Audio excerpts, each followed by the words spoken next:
Hi అండి. ఇప్పుడు నేను స్వీట్ కార్న్ వడలు రెసిపీ చూపించబోతున్నానండి. ఇవి పైన క్రిస్పీగా లోపల సాఫ్ట్గా చాలా బాగుంటాయండి. దీన్ని మనం టమాటా కెచప్తో తిన్నట్లయితే టేస్ట్ చాలా బాగుంటుంది. పిల్లలు ఇష్టంగా తింటారు. ఇప్పుడు మనం ప్రాసెస్లోకి వెళ్ళిపోదామండి. ముందుగా 3 స్వీట్ కార్న్స్ని ఇలా ఒలిచి పక్కన పెట్టుకోవాలి.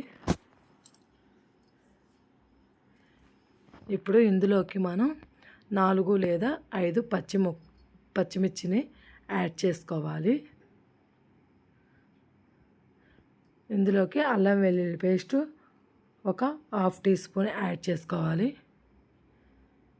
మీకు ఇలా వెల్లుల్లి ఉంది కాబట్టి ఇలా పేస్ట్ యాడ్ చేయటం ఇష్టం లేకపోతే 1 ఇంచు అల్లం ముక్కని యాడ్ చేసుకోండి. 1 టీ స్పూన్ జీలకర్ర వేసుకున్నాను. చూసారు కదా, నేను మిక్సీ పట్టేశాను. కొన్ని ఏమో బాగా మెత్తగా పేస్ట్ చేసేసుకున్నాను, కొన్ని కొంచెం బరగ్గా చేసుకున్నాను. మనం వడలు తినేటప్పుడు కొంచెం అక్కడక్కడ మనకి స్వీట్ కార్న్ ముక్కలు తగులుతుంటే టేస్ట్ బాగుంటుంది.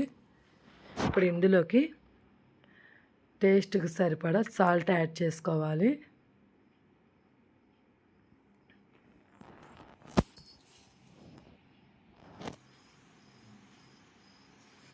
చాలా బాగుంటాయండి.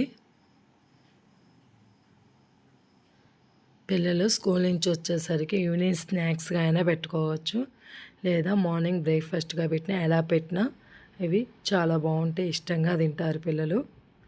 ఇందులో ఒక 1/2 టీ స్పూన్ ధనియా పౌడరు, 1/2 కప్పు శనగపిండి, 1/2 కప్పు బియ్యపిండి యాడ్ చేసుకోవాలి.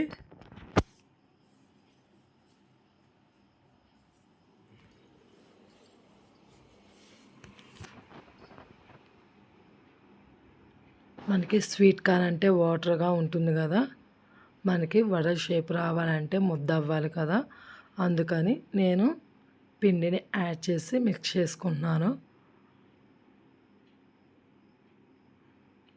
ఇలా రెడీ చేసుకోవాలి. కొద్దిగా తీసుకొని ఇలా వడల్లాగా చేసుకోవాలి. ఇలా వస్తే మనకి వడలు చేసుకోవడానికి పిండి రెడీ అయిపోయినట్టే. ఇప్పుడు స్టవ్ వెలిగించి ప్యాన్ పెట్టుకొని ఆయిల్ హీట్ చేసుకోవాలి. ఆయిల్ వేడెక్కిన తర్వాత మీడియం ఫ్లేమ్లో పెట్టుకొని ఈ వడలన్నీ వేసుకొని గోల్డెన్ కలర్ వచ్చే వరకు ఫ్రై చేసుకోవాలి.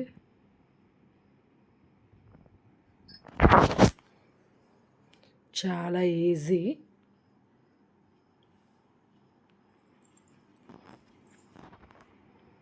మిగిలిన పిండితో కూడా మనం ఇలానే వడలు వేసుకోవాలి. మనం అరచేతిలో వేసేసుకుంటే ఈజీగా వచ్చేస్తాయి. ఒకవేళ మీకు రావట్లేదు అంటే ఒక జిలుగు పేపర్ తీసుకొని దాని మీద వేసుకోండి. అలా అయినా మీకు ఈజీగా వచ్చేస్తాయి. వెంటనే పడిపోతుందండి, ఏం అతుక్కుపోదు. చూసారు కదా, వడలు రెడీ అయిపోయాయి. విడిగా తిన్నా చాలా బాగుంటాయండి. ఇందులో మనం పచ్చిమిర్చి, అల్లం వెల్లుల్లి పేస్ట్, ధనియా పౌడర్ యాడ్ చేసాం కదా, మసాలా వడల్లాగా చాలా బాగుంటాయి. పిల్లలకైతే ఇలా టమాటా కెచప్తో ఇచ్చామంటే ఇష్టంగా తినేస్తారు. ఒకసారి మీరు కూడా ట్రై చేయండి. ఓకేనండి, బాయ్ అండి.